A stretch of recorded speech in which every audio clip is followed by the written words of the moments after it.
I went right under a bus. The bike actually did a 360. The second tire was so close to me. I could actually touch the tire. 8 months I was bedridden. He told me that I wouldn't be able to walk without my crutches for 2 years. And I looked at him in the eye and I told him that I will be able to walk in 1 year. Once the music started taking over, I just left my crutches and I just stood up and I just started swaying.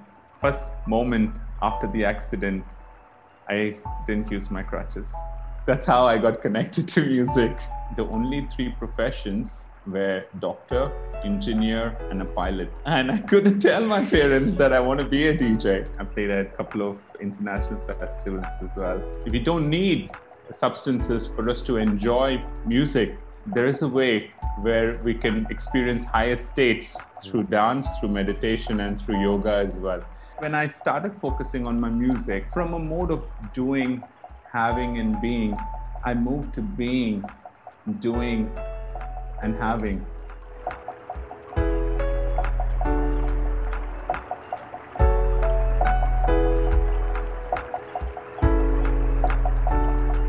Namaskaram everybody and welcome back to the podcast.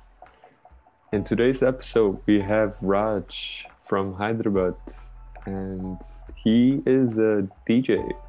He is going into sound engineering and music production.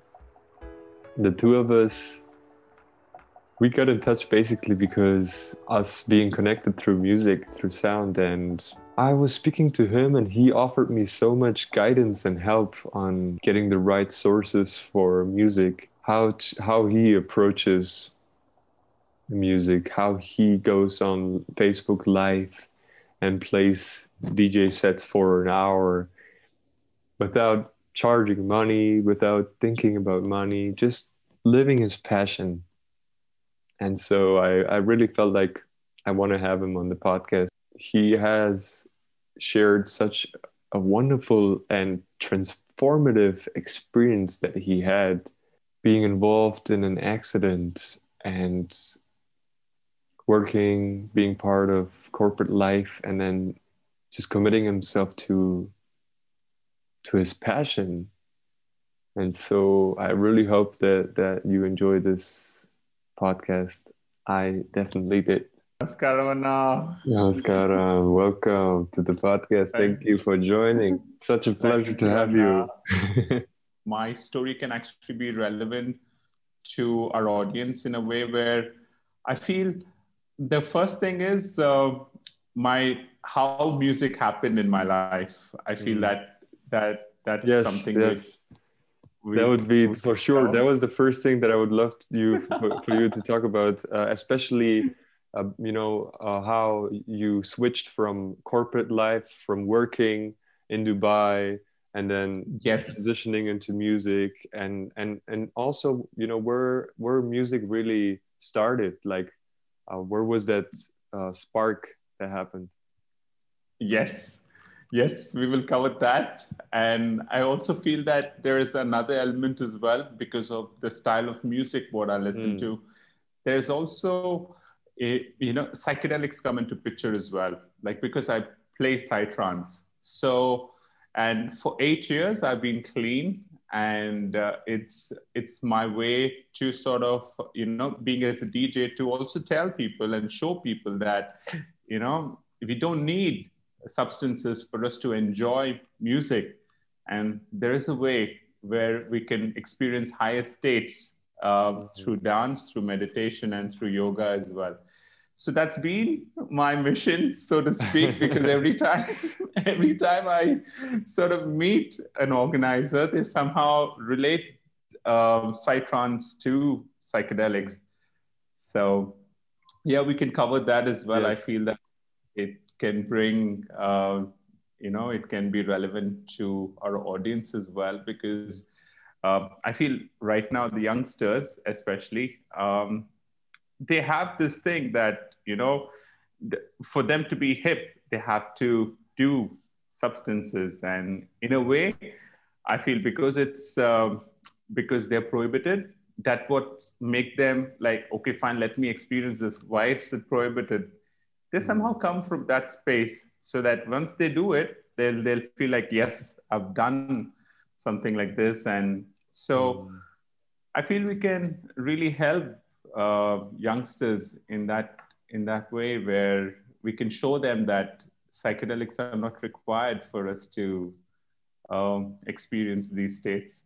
And actually, honestly, like from my experience also, I have to say that psychedelics, they really, like a day after or 2 days after, even, I feel like even worse than things like cannabis or alcohol, they keep you in a certain state for 3 4 days where you are just Yes, not able to live up to the things that you were doing before easily. Everything seems so hard true. because you were like, you were so high, and then suddenly you were, you Yes, crash. And so that crash for me just seemed like it's not worth it to be extremely high for a day and then super low for extended amount of days. yes, absolutely enough. Mm. So I feel Yes, you can cover please, that as well. please start with your story, how music happened and everything. Yeah. Sure, sure enough. So we started with the podcast already? Yes, absolutely. All of this. Okay. It's good. Awesome enough. So yeah, in terms of my music, how it happened is that it was October 2002. It was a Sunday where we were actually doing poor feeding at a church, and it was Mother Teresa's feast. Mm. And my family was there, and I was helping them in terms of do this. After that, we had a family lunch at this famous restaurant in Hyderabad, which is known as Nanking. It's this Chinese restaurant where we guys went for lunch, and then we had this customary ice cream, which we always used to go and have, which was Softy Den.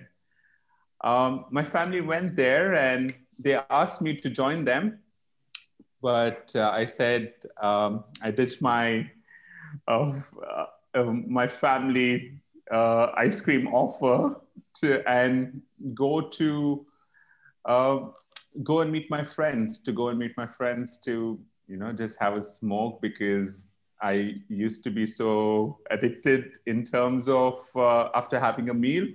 It's always Mm. good. Like, people used to feel that, okay, fine, you have a smoke and you feel like really good after that. So I somehow said no to them, and I went to meet my friends only to find them not there. Mm. And while driving back home, there was this hill, and I had to go on top and take a left to go towards my place.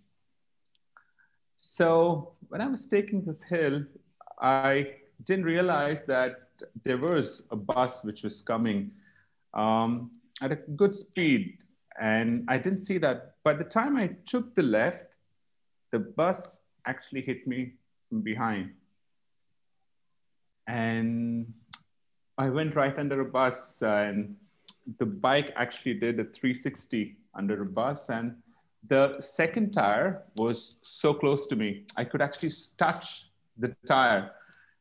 And You were on your bike? yes, I was on my Oh, bike. what? Oh, wow. I thought you Yes, were in a car. Oof. I was on the bike, and I I went right under it. And if he didn't press the brakes at that time, it would have gone over me. The bus would have gone over me. And I was elated because because he pressed the brakes, and I felt, okay, fine, everything is fine. And I was trying to get up, and I couldn't. I realized something happened to my leg. I took my shoe out, and my entire left ankle actually came along with the shoe. And I Mm. knew that something was like really wrong, because I was not able to walk. I remember there was this tree, and I was hugging the tree and I was screaming um, bec- because I was in tremendous pain at that time and nobody was there with me. And I was wondering as to what's going to happen. Luckily enough, there was a police van which was coming right behind me. They witnessed the accident, and there was one constable who actually took an auto and took me. First, he took me to a police station so that I could sign the documents saying that he's taking me along with my consent. And I was passing my home and I was screaming. I was actually abusing, telling him, my home is here. Take me to my home. I don't want to come to the police station because my home, my parents can actually take care of me and they can take care of me and put me in a good hospital. But he didn't listen. He just went, he took the signature, and then he rushed me to a government hospital. And this government hospital, it being Sunday, there were no doctors and there was no current. There was generator, but there was no diesel in the generator for it to work. So the wardner, who had a little bit of knowledge in terms of doing stitching, but not for 42 stitches, which I had on my ankle. So after that, I called up my parents and they came over, and then in the night, they shifted me to a private hospital which had good services and I was under observation for about 2 days. On the third day, the doctor came through and he told us that there was some sort of infection which was being formed because they didn't clean the wound while they did the stitching. So they had to go ahead and take out that part. So after that, I underwent another operation where this happened, and 8 months I was bedridden.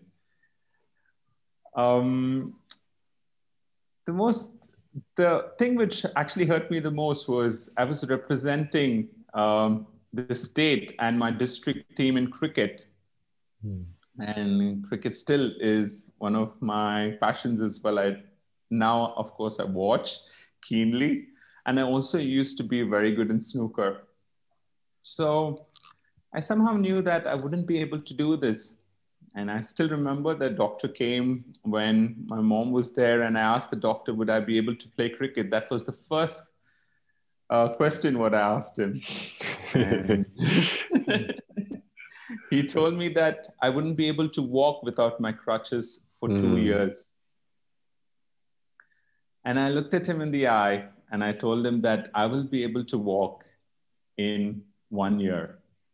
And my mom held my hand like this and she was like, Raj, he's the guy who has to beat you. Don't speak to him like this. I said, Mom, did I say anything wrong? I just wanted to go ahead and, walk by myself in about a year. And it was 8 months and my leg had to be like this at 45 degrees because it didn't had to get the blood flow for that part to heal, because when it's dry, it heals much more quicker. Then it so happened that my friend and I just decided, saying that 8 months I was like really dejected, and I have had all these self-defeating talks within myself, like whether I'll be able to play cricket, whether my girlfriend at that time would still love me, whether I will be able to pursue my education. Because walking with the crutches and was really not something what I was looking for. And I just spoke to my friend. I said, Azam, I really don't want to sort of be in Hyderabad for too long. Like, let's go for a holiday. So we made a pact. I had to call his parents and ask him that he's coming out with me to take care of me, and we would go out of Hyderabad. And and he told my parents that I'll take care of Raj, send him along with me, and we'll go for a holiday. And the place where we chose for a holiday was Goa. We didn't know anything about Goa at that time, but we heard so many stories about Goa. We heard about the parties, we heard about, an alternative lifestyle. So, we set forth to Goa. And I remember on the first day when we arrived there, we went to this beautiful place, which was Nine Bar. It's where all of them actually gathered to watch the sunset. And of course with music, and it was just as soon as I entered, I knew that I was coming to a place which sort of will free me in a way. And I remember I was actually sitting along with my crutches, and many of them, whoever was passing by, they looked at me and they asked me like, what happened to you? And why is your leg all banded up? I told them that it's because of the accident what I had and stuff like that. And the best thing was they didn't show any sort of emotion or any sort of sadness towards me. They said that it's okay. What matters is that you're here now. It's okay. Unlike what I was receiving in Hyderabad, all I was receiving was, you were good in cricket, so sad this happened to you, and you're so unlucky. That sort of narrative. So when these people were coming and interacting with me in this way, I knew somehow I found my tribe. I somehow belonged there. And once the music started taking over, there was a moment where I just left my crutches and I just stood up and I just started swaying. Those were the first moment after the accident, I didn't use my crutches. And all of them, whoever seen me, they sort of seen me from a distance. They came close to me and they were giving me that, yes, good, like, it's so nice to see you. Stand up and groove. And they were like pepping me on like that. And I remember I told Azam that this is the moment. From here on, I will not use my crutches. Even for a short distance, I was taking quite a long time. Like even for 10 feet, let's say I was taking about 15 minutes for me to walk. But still, I said, Azam, no, I'm not going to take my crutches from here on. And he was like, Raj, I told your parents saying that I'm going to take care of you. Don't do this. At least for me, you take back your crutches.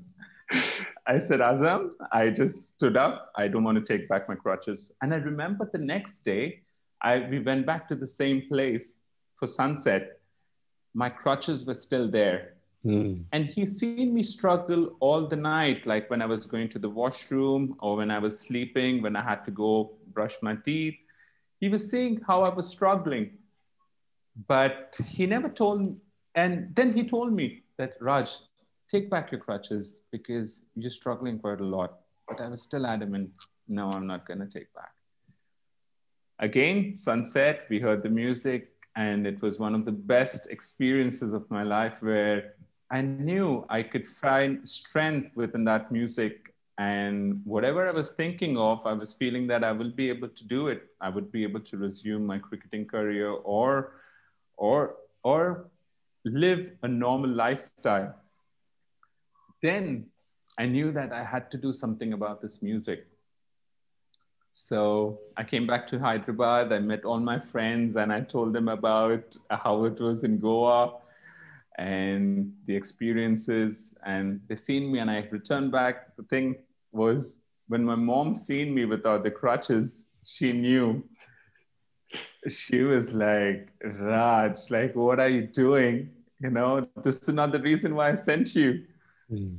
Next meeting with my doctor, when I went to the doctor, I again went with all my crutches. I told my mom that I'm not going to use the crutches. And I went to the doctor, and he was actually really happy to see me. He after a couple of months when I went back, he told a couple of other patients about my story, about how I recovered just by the sheer um, persistence. Mm. Um, because even when I was using the crutches, I remember that I was always trying to walk without them. So, yes, this is how I got in touch with Psytrance. And since then, I've dedicated my life to bring it to as many people as possible. And yes, so that's how I got connected to music. That's so powerful. So powerful. What a story, man. Wow, that's, but that's such a proof that music is essential to human life. And True. it's an integral part of our development as individuals, as a species, as a society, Yes, and how transformative it actually can be. true. Yes. Yeah, that's how I sort of moved into playing music, and it so happened that again life sort of catches up. It happens where again working as a DJ, like during those times, the only three professions were doctor, engineer, and a pilot. Yes. And I couldn't tell my parents that I want to be a DJ. Mm. Because again, it had its own stigma, like playing Mhm. in nightclubs, drinking, smoking, and Yes. various other things, and not looking at music as music. Mm. So that sort of came into the picture. So I got into I got into corporate companies, but I was always connected to music. I was playing on Saturday and Sunday.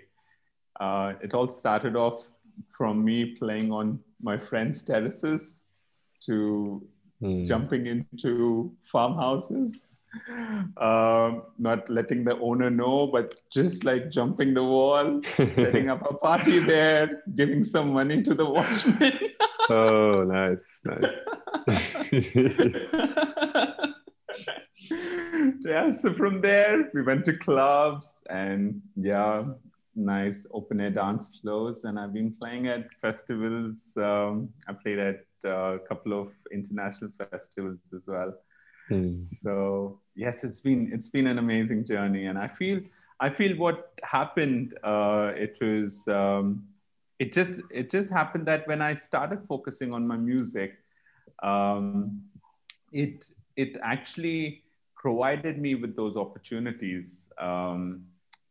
From I was actually do from a mode of doing, having, and being.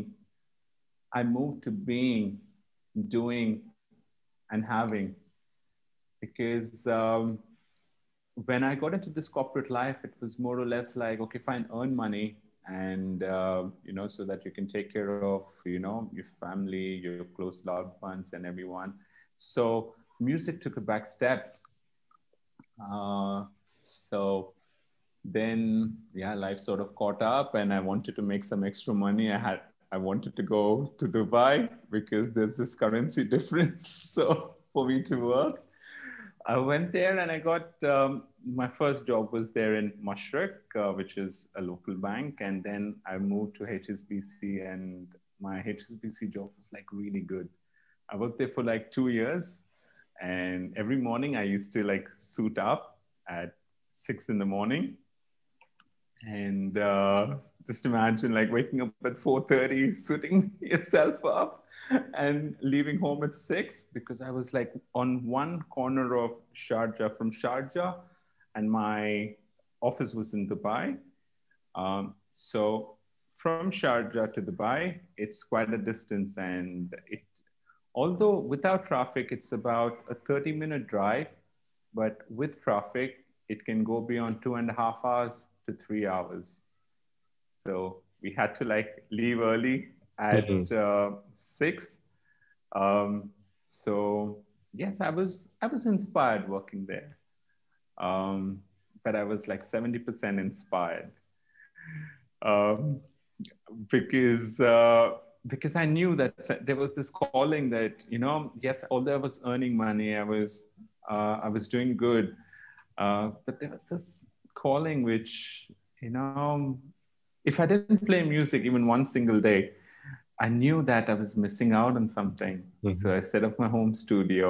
I made it a point to play music at least for 15 minutes in a day, but those 15 minutes never used to happen just for 15 minutes. They used to go on for 1.5 hours. I Mhm. used to wake up at 4:30, but sometimes my sleep pattern was such that I was going to sleep at 1 after playing music, and I was like waking up at 4:30 in the morning, again energized. Wow. So yes, that sort of happened. I left music. I sort of didn't focus on that for quite long.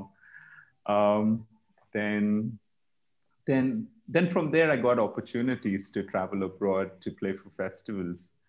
And I remember that there was this one festival where I got booked for in Switzerland. Um, and I wasn't able to go because my company didn't allow me, um, because I didn't have leaves first thing, and I also told them that it's okay. I don't want you guys to pay me for these days. Give me lots of pay, and I want to go because it really means a lot to me. And I was performing well. I was doing well, but they didn't consider my request.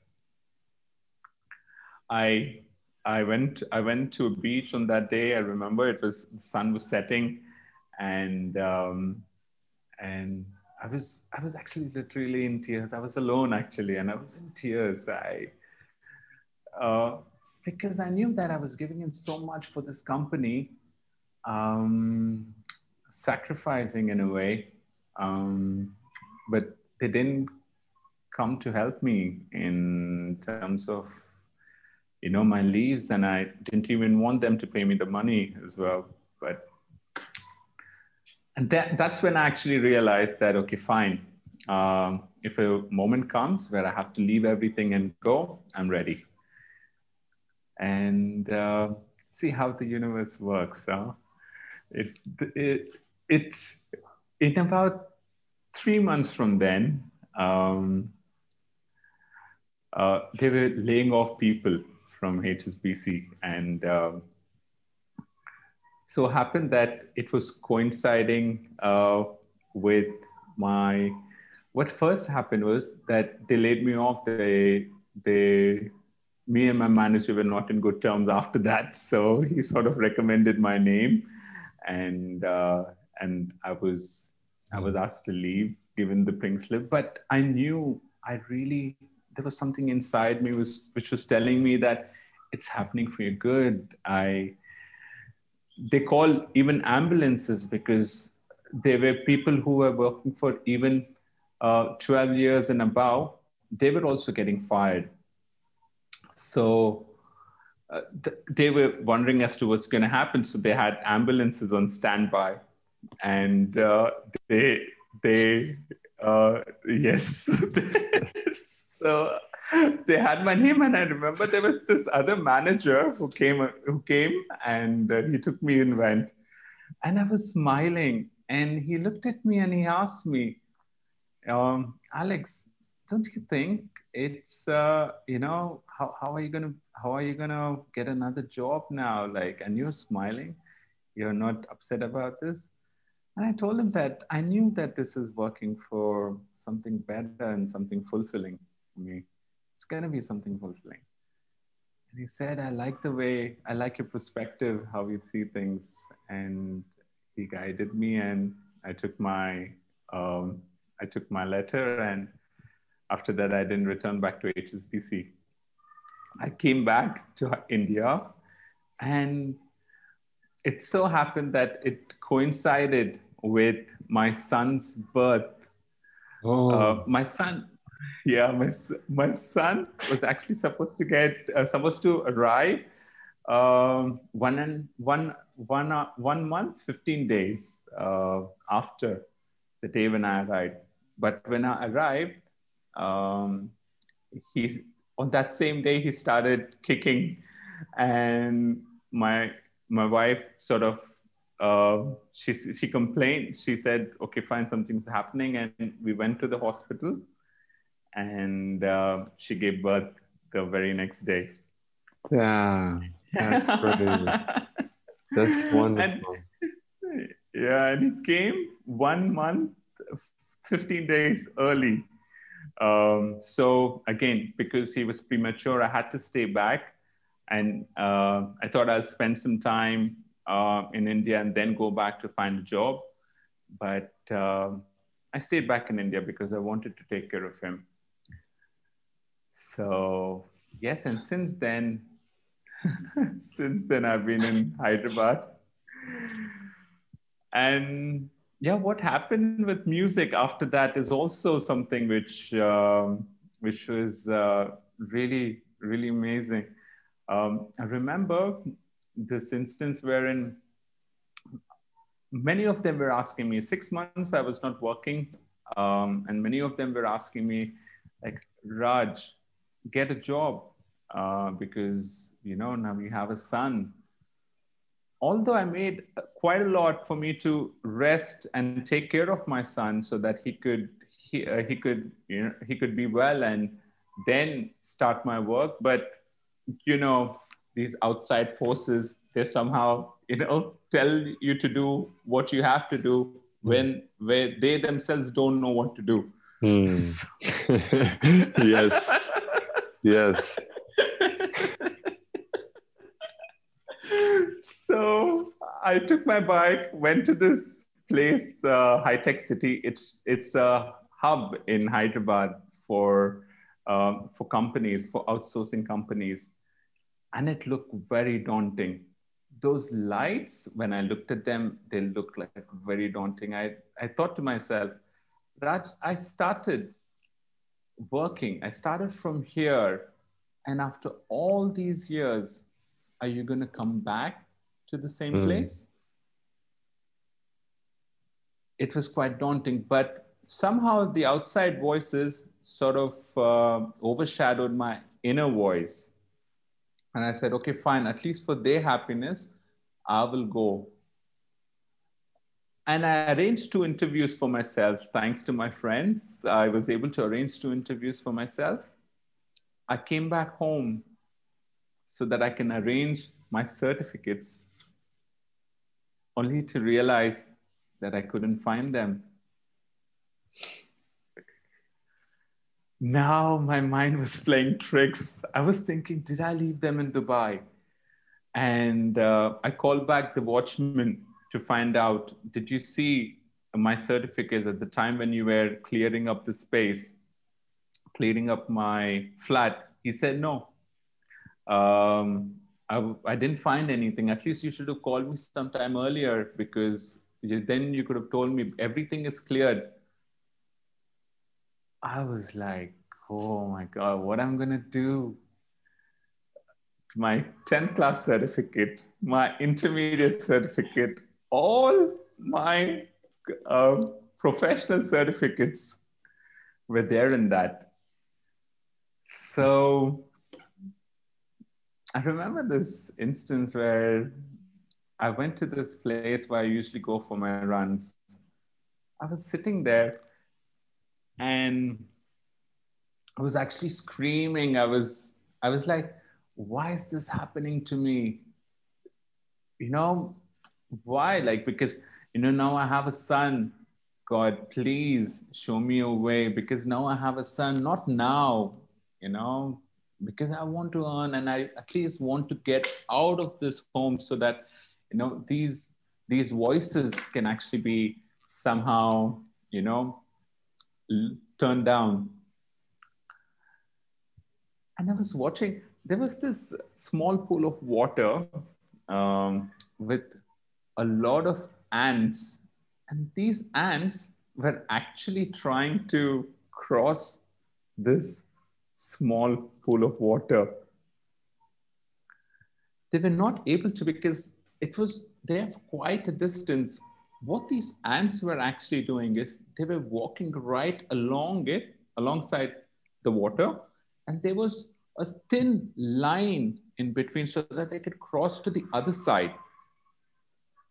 So these ants were walking in that direction, and I was watching them, and I felt as if each and every ant was communicating with one another, and they were going right around just to take that bridge to move on to the other side.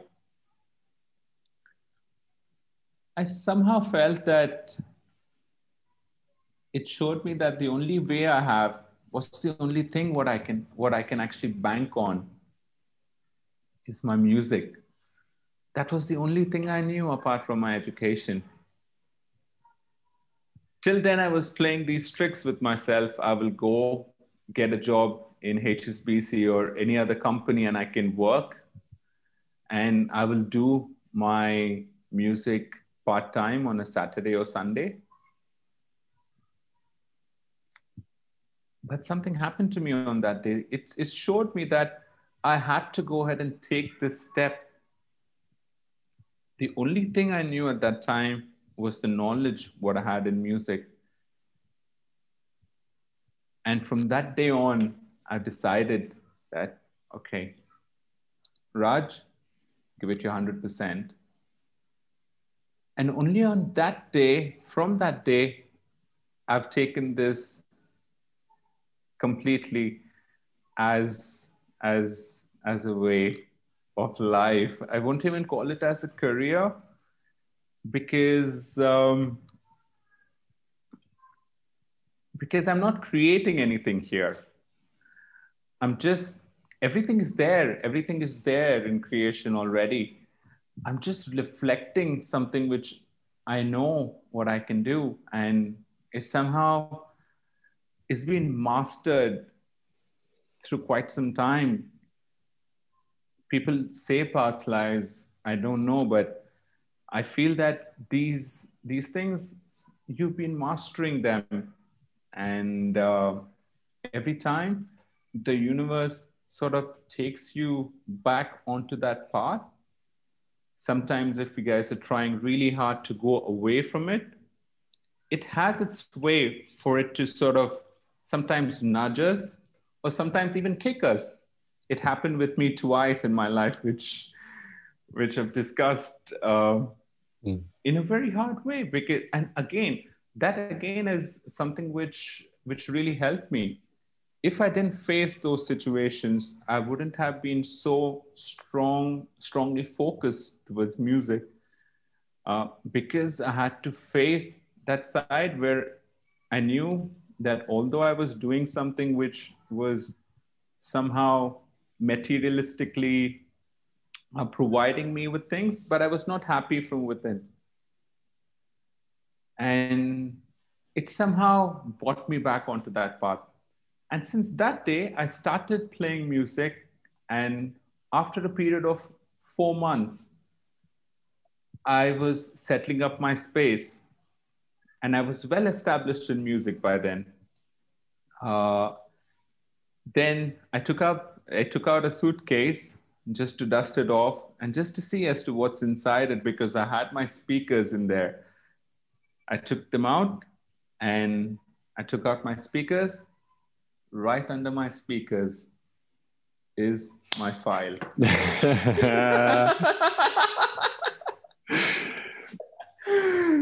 This universe has a crazy sense of humor. Yes. That's crazy. That is so crazy.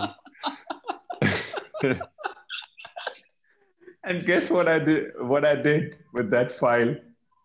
Burn it. I put it back there, locked it up, and pushed it right under the bed. Yes.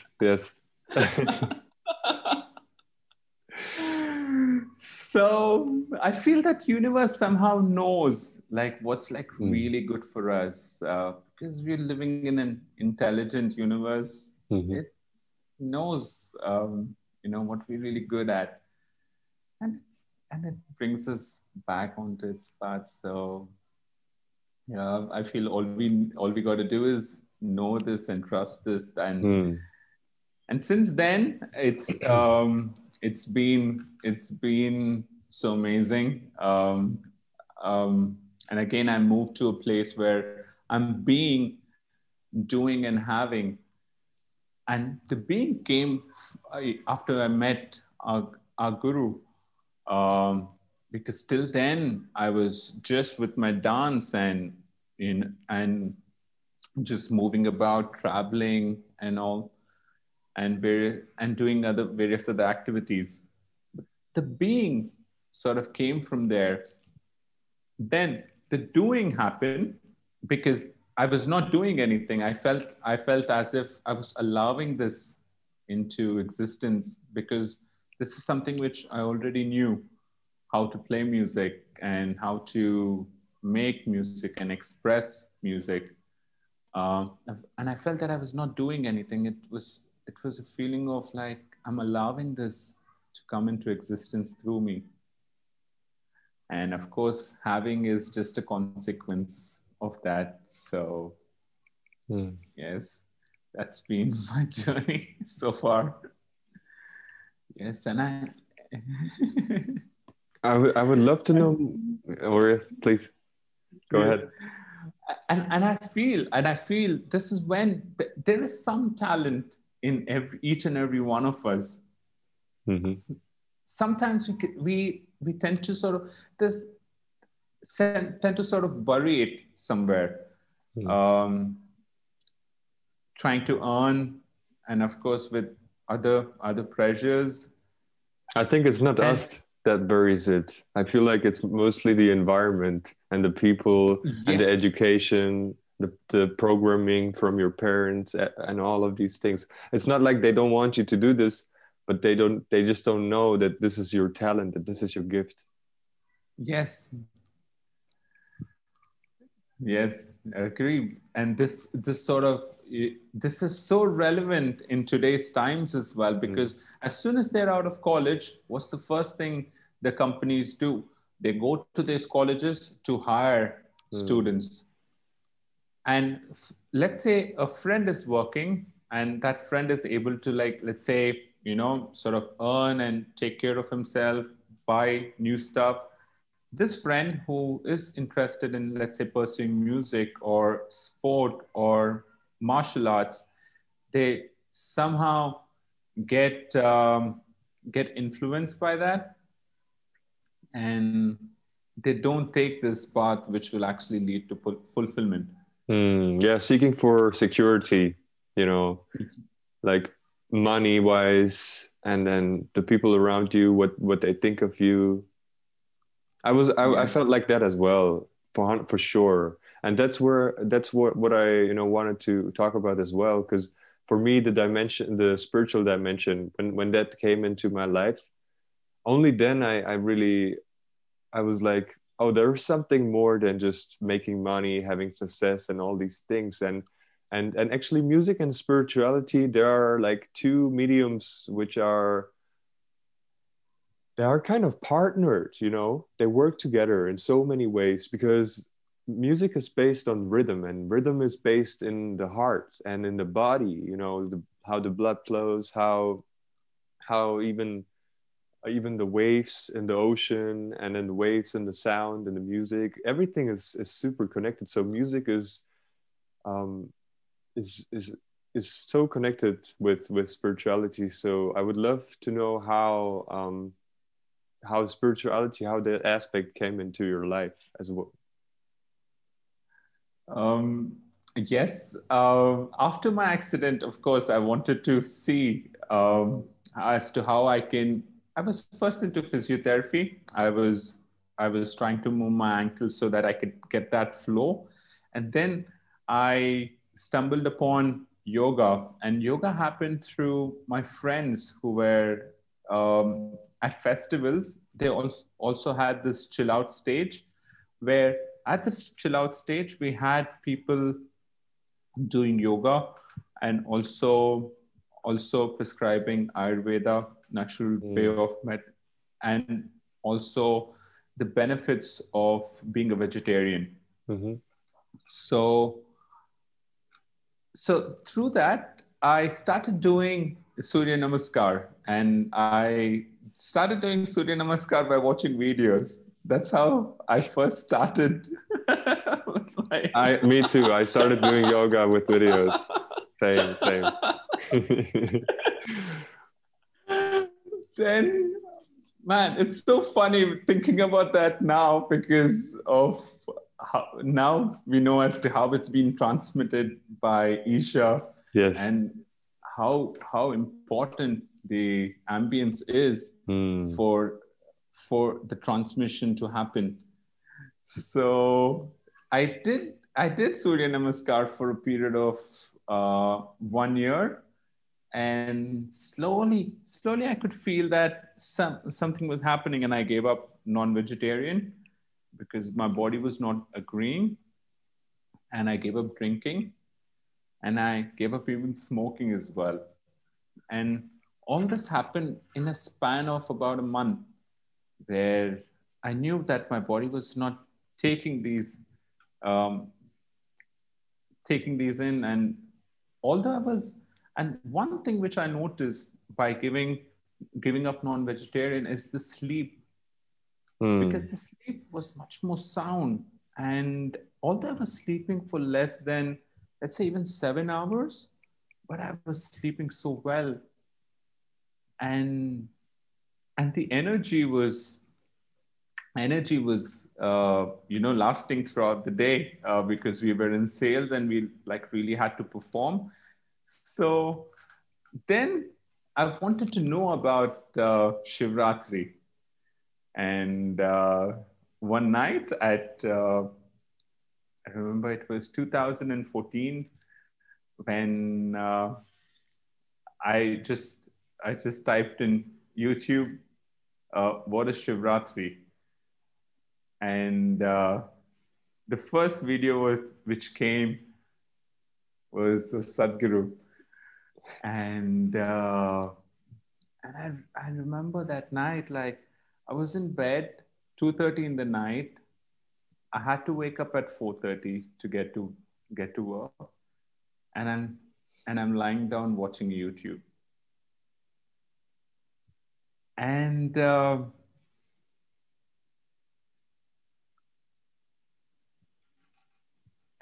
something really profound happened to me on that day. I still can't make sense out of this. I knew that something really touched me. And when I seen Dhyanalinga as well, I felt that I've actually been to this place. And since then, I always wanted to go to Coimbatore.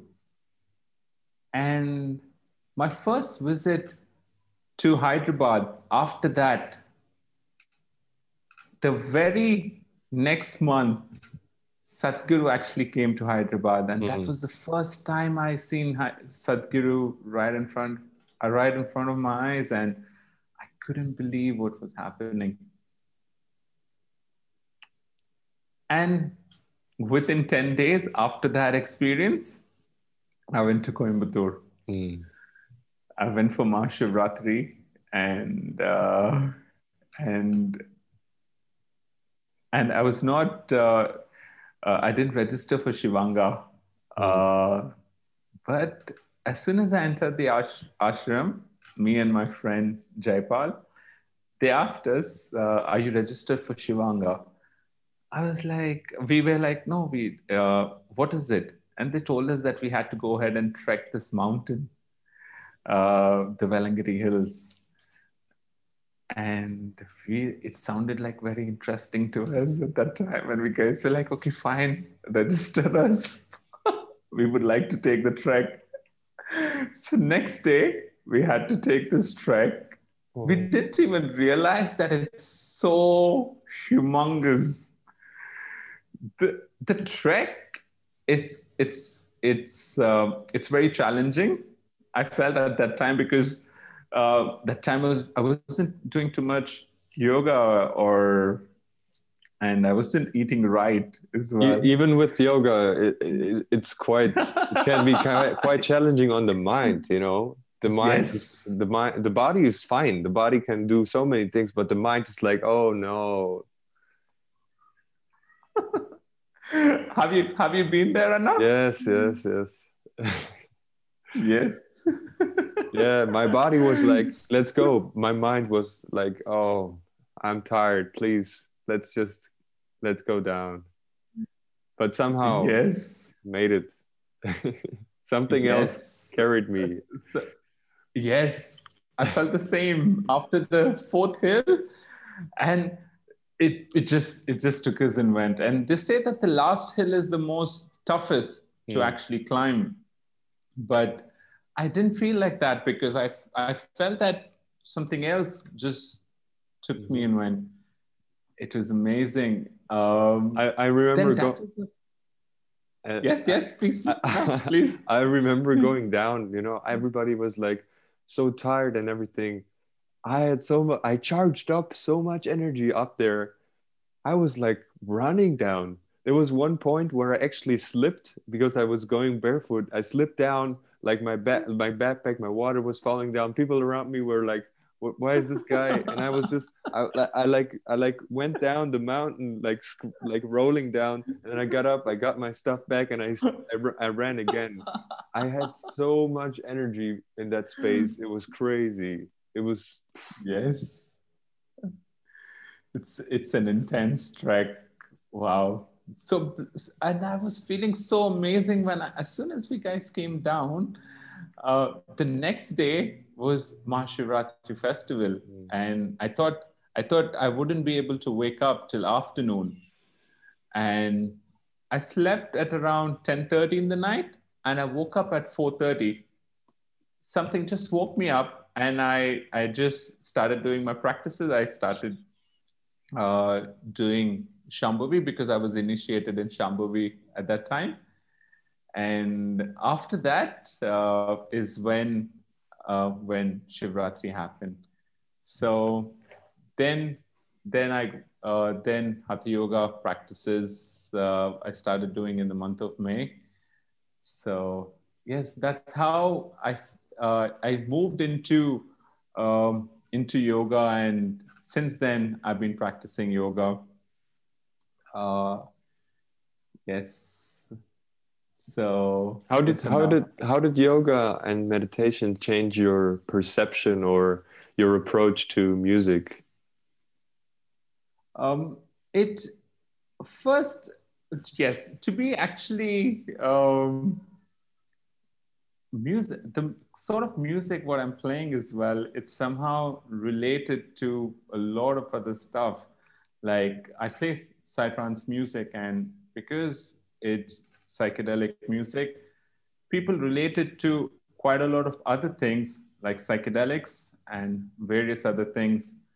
So I felt, I felt, I felt through those experiences. I felt, I felt it to be as a meditative state, like as an active meditative state. But and I found that they were actually very limited. Yes, it sort of shows us. It sort of takes us there, and it's sort of what happens with psychedelics is what I is it sort of takes you there, and it sort of brings you down. It sort of narrows your perspective, narrows your way, because you have a baseline. Like you have to come back to that particular baseline, because of course the body has to come back to that, and that particular aspect is very very challenging, because when you're coming down, you tend to sort of um, wonder as to what's really happening with you. Um, but with meditation, with yoga, it sort of creates a balance within you, and a foundation where experience is just a byproduct after that. Once we create the stability, you're tending to go this way. And there is no limit to as to how much you can actually go to. Mm-hmm. Because, and you can actually start from there. Every time you, let's say you do your practices regularly, you actually can start from there rather than it coming down. You actually start from there. So you're in a way expanding, and because psychedelics is like very limited because it takes you to a particular place and just comes back. So in a way, it sort of expands. My practices have helped me sort of, be really intense in a way where I'm able to be more focused towards the music aspect of things. And the music it has become meditative now. Before I was just like listening to music, we just wanted to sort of get high and sort of listen to music.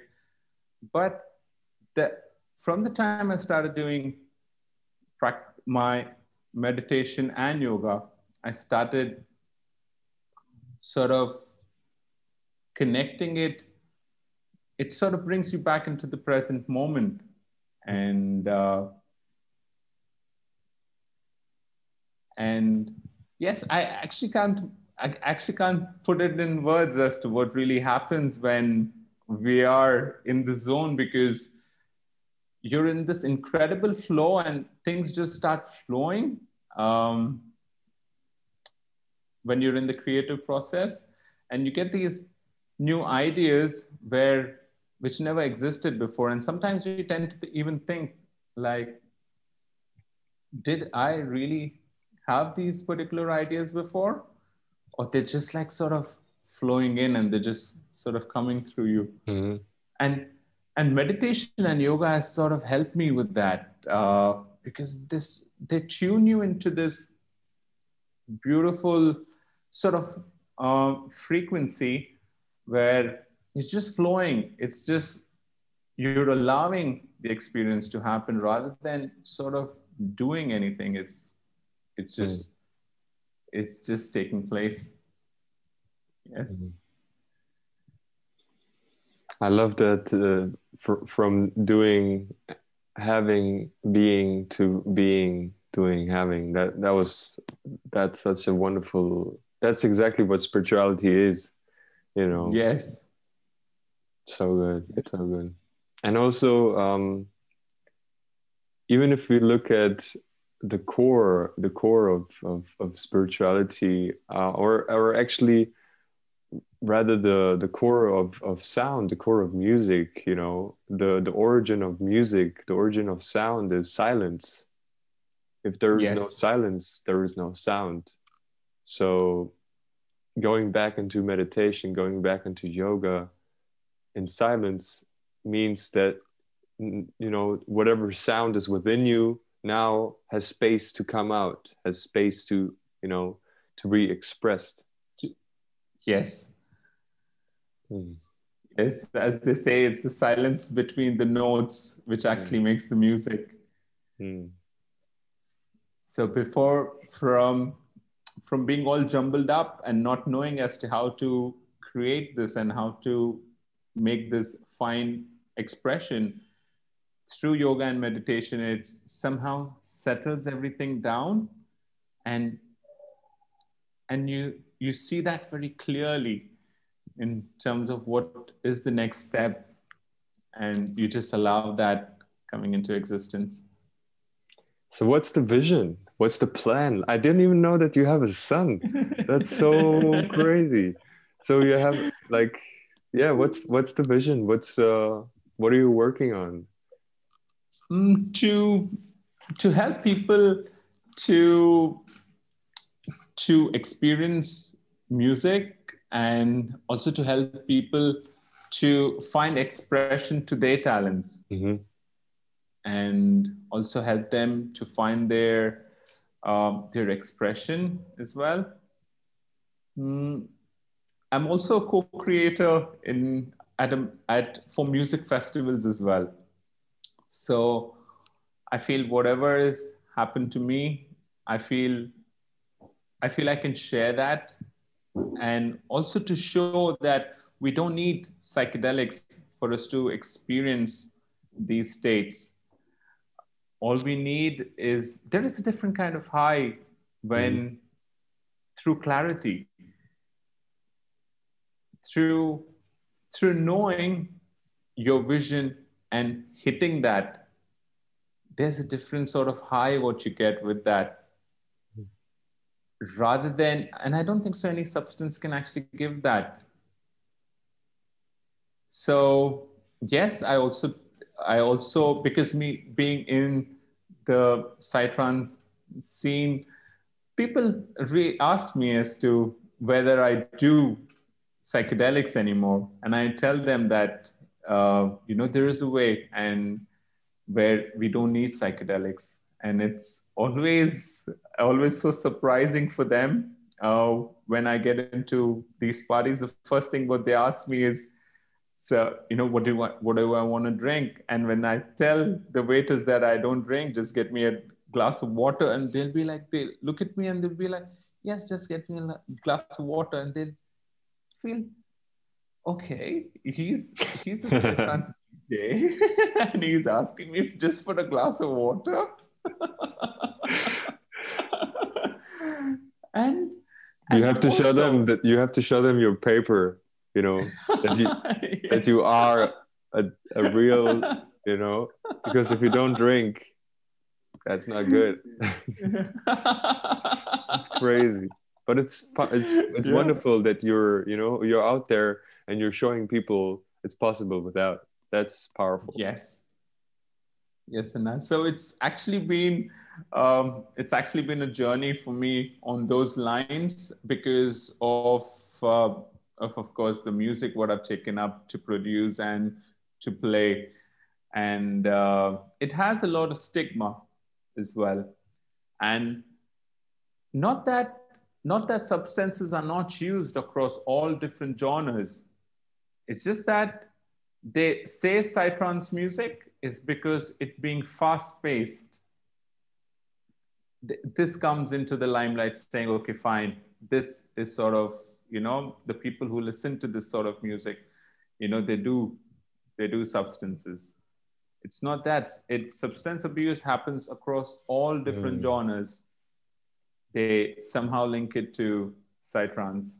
Hmm. So yeah, my job in a way is to clean up this aspect, because what happened through through being into yoga and meditation as well, I somehow got linked to a lot of people who have got this message let's say through any psychedelic experiences. They are willing to just put down the phone and just work on themselves through yoga, through meditation, through healthy eating.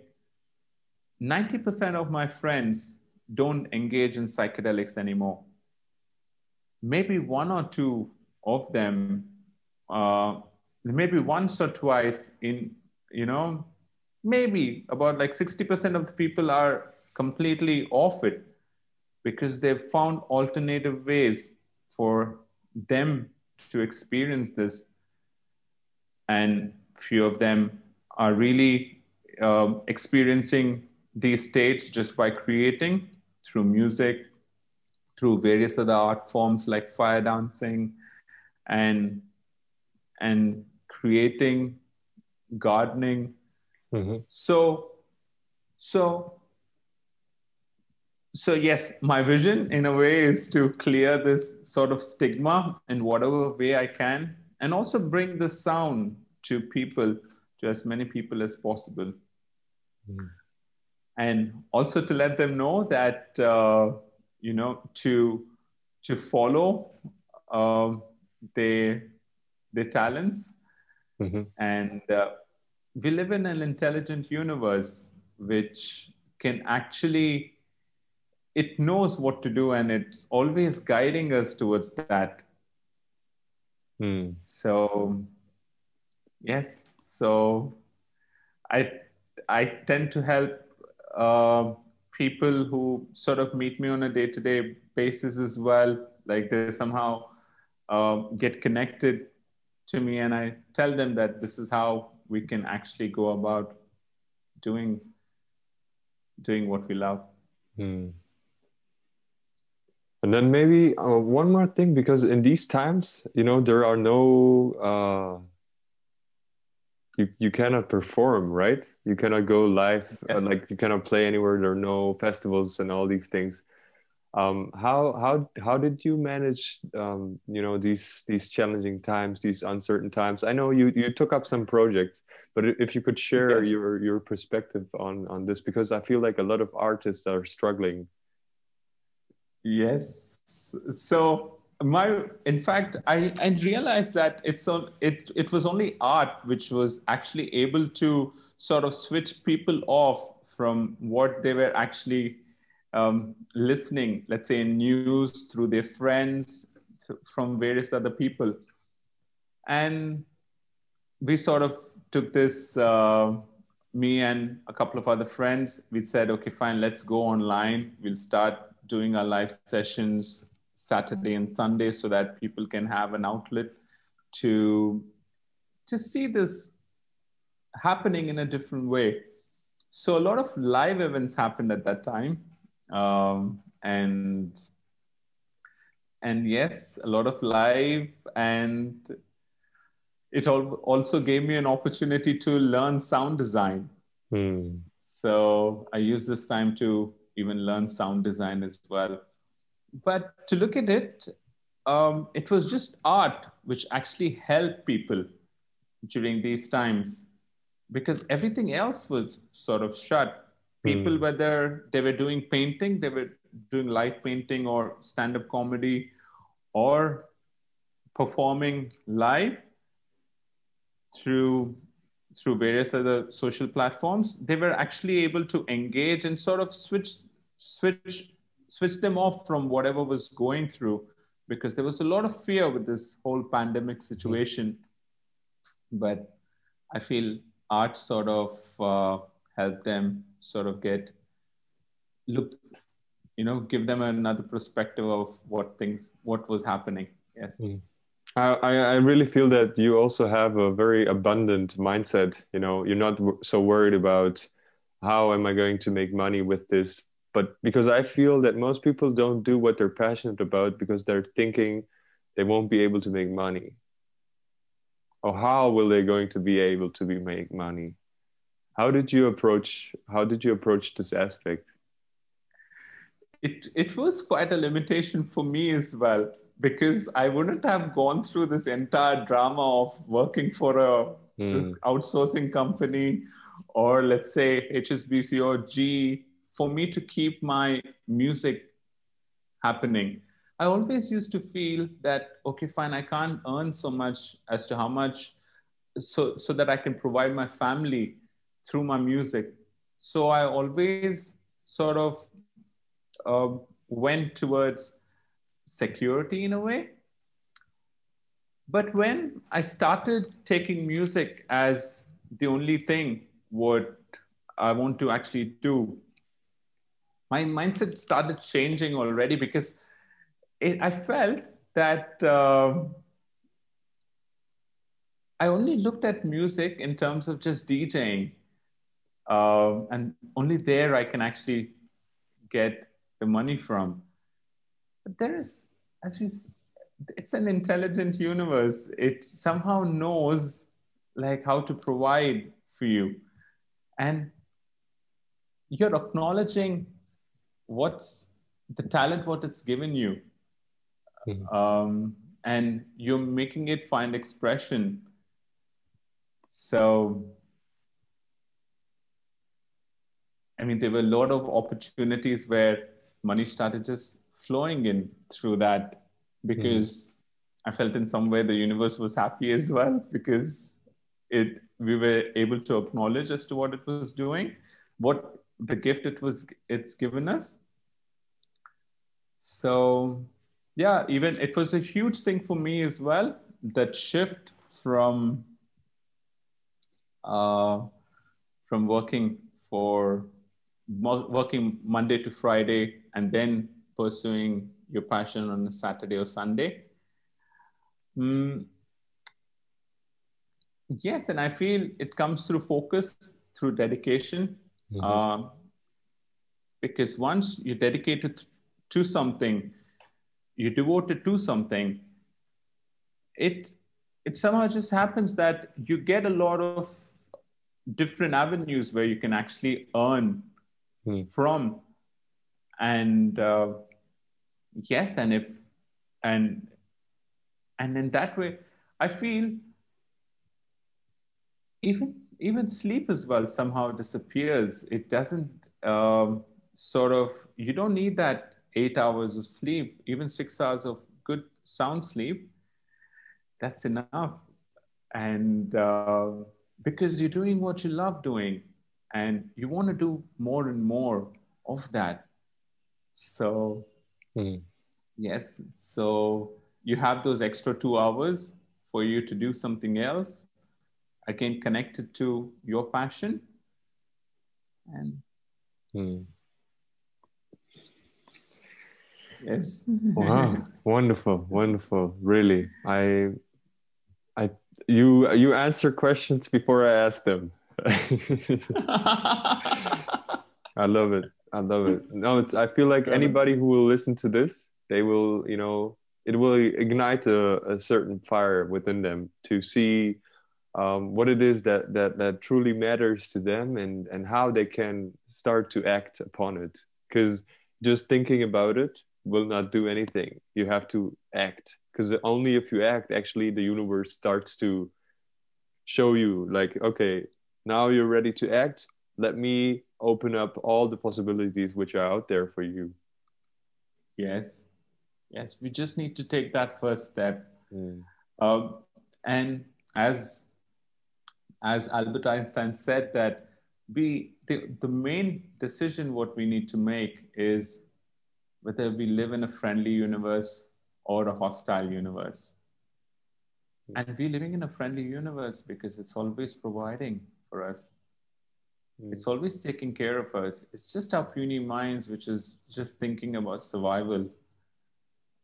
But there is so much more to it. And the paradox is that once we let go of this survival, once we step into uncertainty, is when things start working out for us.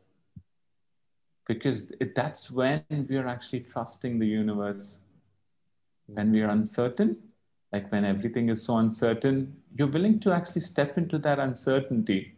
And what's making us step into that uncertainty is just that the trust what we have in the universe. And only through that, it knows, okay, fine, now let me show you what I can do for you. And things just start opening up.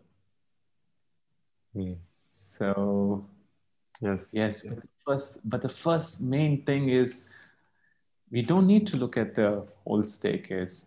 We just need to look at taking the first step. Yes, I always remind myself that I don't need to think about how it's going to happen. I just need to do everything that I can right now for it to happen, just focus on making it happen. How it will happen, I don't know. So true, Anna. Yes. Awesome. Yes. I think yes.